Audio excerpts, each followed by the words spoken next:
வணக்கம். நம்ம சேனலுக்கு தொடர்ந்து ஆதரவளித்துக் கொண்டிருக்கும் நல்ல உள்ளங்களுக்கு நன்றி. தொடர்ச்சியாக ஆதரவு கொடுங்க. மீண்டும் ஒரு கரூர் சம்பவத்தில் இன்றைக்கி அண்ணாமலை அவர்கள் பேசிய விதம், சிபிஐயிலேருந்து ஏதாவது தகவல் கசிய விட்டுறப்பட்டிருக்கா? ஏன்னா அந்த செருப்பு வீசியவர், அவரை பற்றியான தகவல்கள், செருப்பு வீசினதுக்கு காரணம் செந்தில் பாலாஜி தான்.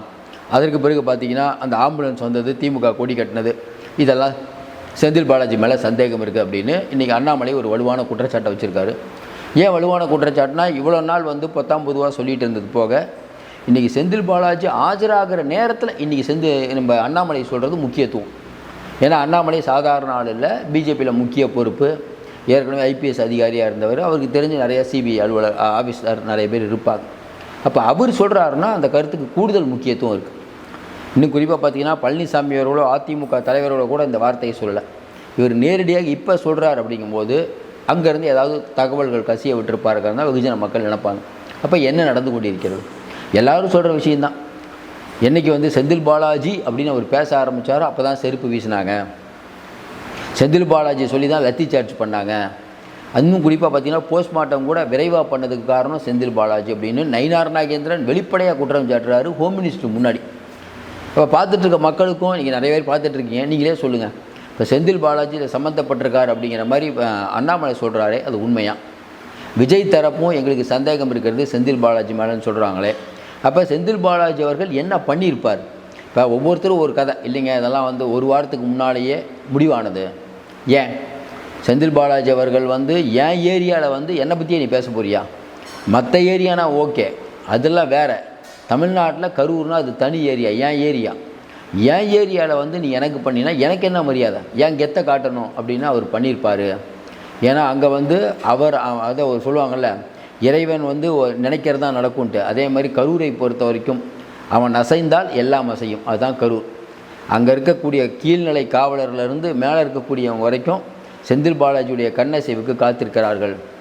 அதுக்கு பல சம்பவங்கள் நம்ம உதாரணமாக சொல்லலாம். அந்த ஊரே அவருடைய கோட்டைங்க. அப்படி இருக்கும்போது அந்த ஊரில் போய் நீங்கள் வந்து விஜய் வந்து இந்த மாதிரி பேசுகிறத செந்தில் பாலாஜியில் எப்படி ஏற்றுக்கொள்ள முடியும்? அதனால் செந்தில் பாலாஜி தான் பல வேலைகளை பண்ணியிருக்காருன்னு அரசியல் புரட்சியில் அப்பயே பேசப்பட்டது. இப்போ அண்ணாமலை சொல்கிறது வந்து ஓரளவுக்கு நம்புகிற மாதிரி இருக்குது. ஏன் அப்படின்னா, நம்ம ஏற்கனவே தொடர்ந்து சொல்கிற மாதிரி ஒரு விஷயம் நடந்த உடனே பல நெரிசல்கள் சம்பவம் 1900 என்றைக்கு சுதந்திரம் ஆச்சு அன்னையிலேருந்து நடந்துது. 1960 வந்து கும்பமேளாவில் 600 பேர் செத்து போனாங்க. இப்போ போன தடவை நடந்த கும்பமேளாலையும் செத்து போனாங்க. நம்ம சாமியாரை பார்க்க உத்தரப்பிரதேசத்தில் செத்து போனாங்க. கொஞ்ச நாளைக்கு முன்னாடி திருப்பதியில் நெரிசலில் சிக்கி செத்து போன நிறைய நெரிசலில் சிக்கி சாவறவங்க. ஆனால் இந்த ஒரு அரசியல் கூட்டத்தில் ஏற்பட்ட அந்த நெரிசல் இருக்குது பாருங்கள். இது வந்து ஆந்திராவில் ஜெகன்மோகன் ரெட்டி வந்து உங்களுக்கு தெரியும். ஜெகன்மோகன் ரெட்டி காரில் நின்று போயிட்டே இருப்பார். அப்போ ஒரு இளைஞர் வந்து வண்டிக்கு பக்கத்தில் கீழே விழுந்துருவார். அவர் தாங்கி பிடிச்சி அது பெரிய வைரல் வீடியோவாச்சு. அதேமாதிரி சிரஞ்சீவி கூட்டம் போடும்போது 10 லட்சம் பேர் கூடி அப்பையும் கட்டுப்படுத்த முடியாத எல்லாம் நடந்தது. இன்றைக்கி நம்ம பேசிகிட்டு இருக்க நேரம் உதயநிதி கடந்துக்கிற நிகழ்ச்சியில் பார்த்திங்கன்னா அந்த பேரிகார்டை உடச்சிட்டெல்லாம் கீழே விழுகுறாங்க. அதில் ஒரு வயசான பாட்டியமாக அடிபட்டுருச்சு. இப்படி தான் நடக்கும். ஆனால் ஒரு இத்தனை உயிர்கள் போனது அப்படிங்கிறது இதுதான் ஃபஸ்ட்டு டைம். அப்போ விஜய் வந்து ராமேஸ்வரம் போனார், பிரச்சனை இல்லை. அங்கே போனார், பிரச்சனை இல்லை. இங்கே போனார், விக்கிரவாண்டி, இவ்வளோ இடத்துல பிரச்சனை இல்லை. இந்த ஒரு இடத்துல பிரச்சனை அப்படின்னா அதற்கு உள்நோக்கம் இருக்கிறது அப்படின்னு விஜய் தரப்பு சொல்கிறாங்க. எல்லாத்தையும் தாண்டி மக்களுக்கு ஏன் இந்த சந்தேகம் வந்ததுன்னா, இது சாதாரண ஒரு நிகழ்வுன்னா முதலமைச்சர் எப்படி ரியாக்ட் பண்ணுவார், உதயநிதி எப்படி ரியாக்ட் பண்ணுவார் நமக்கு தெரியும். அன்பில் மகேஷ் எப்படி ரியாக்ட் பண்ணுவார்னு தெரியும். மரக்காணம், கள்ளக்குறிச்சி, இப்போ நம்ம பேசிகிட்டு இருக்கும்போது கரூரில் பார்த்திங்கன்னா ஒரு ரயில் வந்து கல்லூரி வாகனத்தில் மோதி ஒரு பையன் சீரியஸ், 21 பையனுக்கு அடிபட்டுருக்கு. இதெல்லாம் எப்படி அவங்க டீல் பண்ணுறாங்க? அதுவே விஜய்னா எப்படி டீல் பண்ணுறாங்க? கடைசியாக வந்து விஜய் இப்போ கூட்டத்துக்கு போகிறாரு. அங்கே வந்துட்டு இருந்த ஒரு பையன் வந்து கீழே விழுந்துடுறாரு. நேராக அன்பில் மகேஷ் போய் நானே எல்லா செலவையும் ஏற்றுக்கிறேன், உங்களுக்கு பாதுகாவனாக இருப்பேனுங்கிறார். அடுத்து ஒரு 3 நாள் கழித்து திமுகவுடைய கூட்டம் நடக்குது திருச்சியில், திருப்புமுனை கூட்டம்.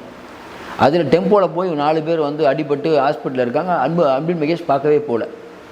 என்னங்க திமுக காரங்களை பார்க்க போல, விஜய் கட்சியில் போய் ஒருத்தர் அடிபட்டிருக்கார், அவரை பார்க்க போகிறாருன்னா விஜய் கட்சியில் இருப்பவரை வந்து அதாவது விஜய் கட்சியில் இருக்கக்கூடியவங்க கூட அடிபட்டால் கூட அன்பில் மகேஷ் உதவுவார். இப்படி தான் சமூக ஊடகங்களில் பெருசாக வைரலாச்சு. அப்போ உங்கள் கட்சிக்காரனை கூட விஜய் கட்சிக்காரன் மேலே என்ன இவ்வளோ பாசம்? அப்போ கரூர் சம்பவம் நடந்த உடனே பல பேருக்கும் எழக்கூடிய சந்தேகம். ஏன்னா ஒரு சம்பவம் நடந்த உடனே ஈஸியாக சொல்லிடுவாங்க மக்கள், இப்போ கூட்டம் அதிகமாக இருந்தது, கீழே விழுந்துட்டாங்க, இதான் மக்கள் சொல்லுவாங்க. இல்லை வந்து காவல்துறையினர் தடியடி நடத்துகிறாங்க. இது ரெண்டு தான் இருக்கும். ஆனால் இந்த விஷயம் பொறுத்த வரைக்கும் என்னங்க இது, செருப்பு வீசினது மர்மம், ஆம்புலன்ஸ் வந்தது மர்மம், மருத்துவர்கள் இவ்வளோ பேர் வந்தது மர்மம், பிரேத பரிசோதனை நடத்தியது மர்மம், அங்கே வந்து லத்தி சார்ஜ் பண்ணது மர்மம், தொடர்ச்சியாக மர்மம் மர்மம் மர்மம் எல்லாமே மர்மமாக இருக்குது இந்த கேஸில். அதுவும் இல்லாமல் அண்ணாமலை சொல்கிற மாதிரி செந்தில் பாலாஜியே சொல்கிறாரு, இந்த சம்பவம் நடந்துட்டு இருக்கும்போதே அவர் ஹாஸ்பிட்டலில் வந்துட்டார். அப்புறம் எப்படிங்க அவ்வளோ வரையோ ஒருத்தர் ஹாஸ்பிட்டலில் வர முடியும்? முதல்வருக்கு தகவல் வந்து கலெக்டரோ எஸ்பியோ சொன்னாரா, இல்லை செந்தில் பாலாஜி சொன்னாரா? மக்கள் நல்வாழ்வுத்துறை அமைச்சர் தான் வந்து டாக்டரை ஃபிக்ஸ் பண்ணுவார், அவருக்கு தான் நெட்வொர்க் அதிகம். செந்தில் பாலாஜி ஃபிக்ஸ் பண்ணியிருக்காரு, என்ன அர்த்தம்? கொடுமுடியிலேருந்து அந்த ஆம்புலன்ஸ் வந்தது, அந்த ஆம்புலன்ஸ் எப்படி வந்தது, யார் சொல்லி வந்தது? அதை திமுக கொடி கட்டியிருக்காங்களே, எப்படி இது கொடி கட்டப்பட்டது? விஜயே வந்து பேசிகிட்டு இருக்கும்போது என்னங்க நான் கொடி போகுது அப்படின்னு அவரும் ஒன்று வார்த்தை கேட்குறாரு. அப்போ இதெல்லாம் வந்து சர்ச்சை. அப்போ இதெல்லாம் வைத்து வந்து இன்றைக்கி செந்தில் பாலாஜி அவர்கள் வந்து அந்த செருப்பு வீசினவரை அஸ்ராக்கருக்கு தலைமையில் அவன் அந்த குழு போட்டாங்க. அதுக்கப்புறம் ஒரு நபர் ஆணையம், இவங்க ஏன் அதை கண்டுபிடிக்கல? டிவிகேவில் இருக்கக்கூடிய மாவட்ட செயலாளரை கூப்பிட்டு விசாரிக்கிறாங்க, புஷி ஆனந்த் எல்லாத்தையும் ஏதோ தேடப்படும் குற்றவாளிகள் மாதிரி தேடினாங்க. ஒரு 3 நாளைக்கு உங்களுக்கு தெரியும், அவங்களாம் அப்ஸ்காண்டில் இருந்தாங்க. சிபிஐ வந்த பிறகு இன்றைக்கி வந்து யாரும் அப்ஸ்காண்டில் இல்லை, எல்லாரையும் கூப்பிட்டு போய் விசாரிச்சிட்டாங்க, மாவட்ட செயலரை கூப்பிட்டு விசாரித்தாங்க. புஷி ஆனந்த் எல்லாத்தையும் விஜயே 2 தடவை போயிட்டு 3ஆவது தடவை போயிருக்காரு. அப்போ இவங்களுக்கெல்லாம் விசாரிக்கும் போது இவரை விசாரிக்கவே இல்லை, யாரா செந்தில் பாலாஜி. சரி, விசாரிக்க சம்மன் கொடுத்தா செந்தில் பாலாஜி என்ன சொல்லியிருக்கணும்? எப்பயுமே அவருடைய இயல்பு என்ன? ஒன்றும் பிரச்சனை இல்லைங்க, சிபிஐ கூப்பிட்டுருங்க, நான் போகிறேன், அதோட முடிச்சிருக்கலாம். அவர் என்ன சொல்கிறாரு? எல்லாரும் பார்க்க போனாங்க, எனக்கு எதுக்குங்க சம்மன்? அப்போ எல்லாரும் பார்க்க போனாங்கன்னா ஸ்டாலினுக்கு சம்மன் கொடுக்கணுமா, உதயநிதிக்கும் சம்மன் கொடுக்கணுமா? இதெல்லாம் கேள்வி வரும்ல. உதயநிதி அதோடு நிறுத்துவாங்களா?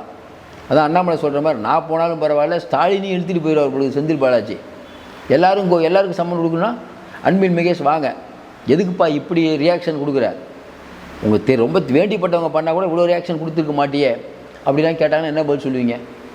பல சம்பவங்கள் நடக்குது, மரக்கான சம்பவம், கள்ளக்குடி, அப்போல்லாம் இந்த அளவுக்கு வந்து அன்பில் மகேஷ் அலுவலியே, அந்த ஏரியாவுக்கே போலியே, இதுக்கு மட்டும் ஏன் இவ்வளோ அக்கறை? துணை முதல்வர் துபாயில் அவ்வளோ முக்கியமான வேலை இருக்குது அவருக்கு, அதையும் விட்டுட்டு இங்கே வந்து உடனே துபாய்க்கு போகிறார். அப்போ அந்த அளவுக்கு வந்து இதுக்கு முக்கியத்துவம் கொடுப்பதற்கான காரணம் என்ன? மக்களுக்கு இன்னொன்றுங்க, மக்கள் அவ்வளோ ஈஸியாலாம் யாரையும் ஏமாற்றிட முடியாது. எத்தனை கண்கள் நம்ம அதை பார்த்தோம், அந்த நிகழ்ச்சியை பார்த்தோம். அப்போ எல்லாருக்கும் ஒரு சந்தேகம் வருதுன்னா அது காரணம் என்ன? சார், காரணமே இல்லாமல் இன்றைக்கி செந்தில் பாலாஜி யாராவது சந்தேகப்படுவாங்களா?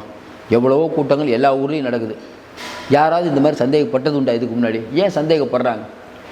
அப்போ ஏடிஜிபி போயிட்டு வந்துட்டாரா இல்லையா? விசாரிச்சிட்டாங்களா இல்லையா? பாதிக்கப்பட்டவங்கள விசாரிச்சிட்டாங்களா இல்லையா?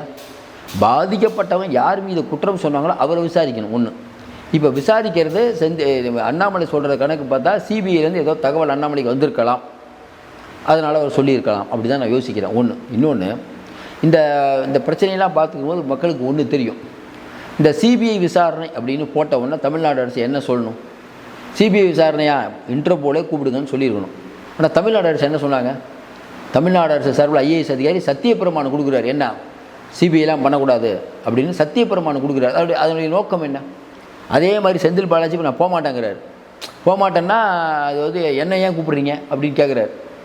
விஜய் போகிறாரு, உங்களுக்கு என்ன? அப்போ இதையெல்லாம் உள்ளடக்கி தான் இன்றைக்கி வந்து அண்ணாமலை பேசுகிறாரு. அண்ணாமலை பேசுகிறாரோ வேறு யார் பேசுகிறாரோ, மக்களுக்கு இன்றைக்கி செந்தில் பாலாஜி மேலே ஒரு சந்தேகம் இருக்குங்க. அதில் மாற்று கருத்தெல்லாம் நான் பேசுகிறது சரியா இல்லையானு கருத்தை சொல்லுங்கள். திமுக காரன் வேணால் இல்லைங்களாம், வெகுஜன மக்கள் ஏதோ நடந்திருக்குன்னு நினைக்கிறாங்க.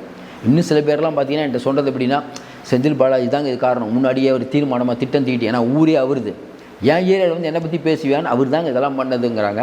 நான் அதை நம்பலை, ஏன்னா ஆதாரம் இல்லாமல் எதையும் சொல்லிட முடியாது. ஆனால் ஒரு விஷயம் மட்டும் உண்மை, ஏதோ ஒன்று நடந்துருக்கு.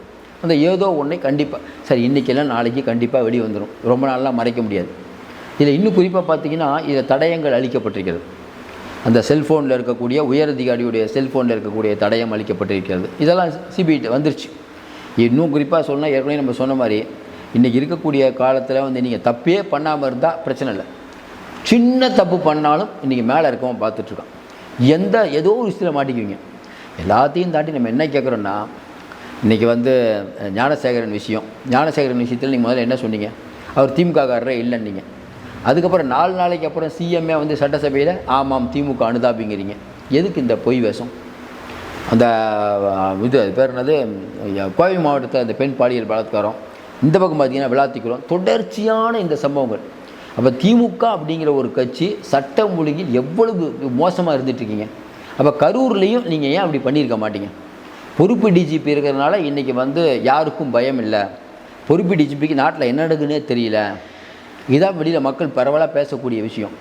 சாதாரணமாக முதல்ல பொறுப்பு டிஜிபி அப்படின்னா மக்கள் சாதாரணமாக எடுத்தாங்க. இப்போ என்ன சொல்கிறாங்க, ஏன் பொறுப்பு டிஜிபியை சிஎம் போடுறாரு, பெட்டர் மாஸ் லைட்டே வேணும்னு ஏன் நினைக்கிறாங்க. அப்போ இவர்கள் பொறுப்பு டிஜிபியை போட்டு அதன் வழியாக வேறு யாரோ ஒருவர் ஆட்சி செய்து கொண்டிருக்கிறார். இவருக்கு வேண்டியப்பட்ட அதிகாரி அங்கே வரணுங்கிறதுக்காக அரசு இயந்திரம் தவறாக உபயோகப்படுத்தப்பட்டு கொண்டிருக்கிறது. அதனால தான் பல்லு பிடுங்கின பல்வீர் சிங்னா இன்றைக்கி பதவியில் இருக்கார். விருதுநகர் எஸ்பி அங்கே இருக்க பாதிக்கப்பட்ட மக்களை பார்த்து பணத்தை எடுக்கிறீங்களா இல்லை வேறு மாதிரி ஆயிரும்னு கேட்குறதுக்கெல்லாம் காரணம் என்னென்னா இதுதான்.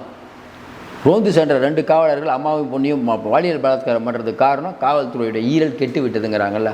இது எல்லாம் உள்ளடக்கி தான் வரக்கூடிய தேர்தலில் வைக்க போகிறாங்க ஆப்பு. அண்ணாமலை சொல்கிறதுனால இந்த விஷயம் முக்கியத்துவம். ஏன்னா அண்ணாமலை டெல்லிக்கு நெருக்கமானவர். அவர் சொல்கிறத வச்சு பார்க்கும்போது ஒரு பெரிய ஆப்பு இவங்களுக்கு இருக்குங்கிற நினைப்பு தோணுது. உங்கள் கருத்தை சொல்லுங்கள். தொடர்ந்து ஆதரவு கொடுங்கள். மீண்டும் சந்திப்போம். நன்றி, வணக்கம்.